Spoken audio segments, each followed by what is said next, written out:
my father testified against me in my custody battle. I made sure everyone knew why. The divorce started a year ago. Brad cheated with his secretary, a classic story. I had proof, photos, texts, everything.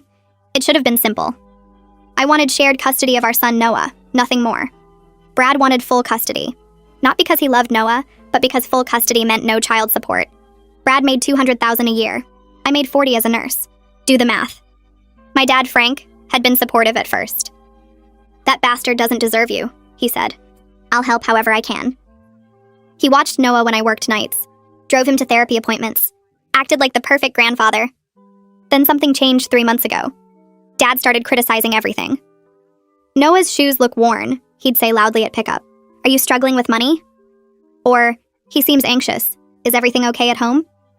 Small comments that felt wrong. Brad's lawyer submitted the witness list 2 months ago. My father's name was on it, for Brad's side. I confronted Dad immediately. "It's for the best," he said. "Brad can provide better. Private schools, college funds, things you can't afford. I'm his mother. Noah needs me, not private schools." "You're being selfish. Think about Noah's future." The betrayal was devastating. My own father, testifying against me. My mom had died 5 years earlier. Dad was all I had left. The court date arrived. Brad's lawyer called Dad to testify. Dad sat in that chair and lied, said I was overwhelmed, said Noah seemed neglected, said he'd seen me crying, unable to cope, said I'd asked him for money repeatedly. All lies. The judge looked concerned.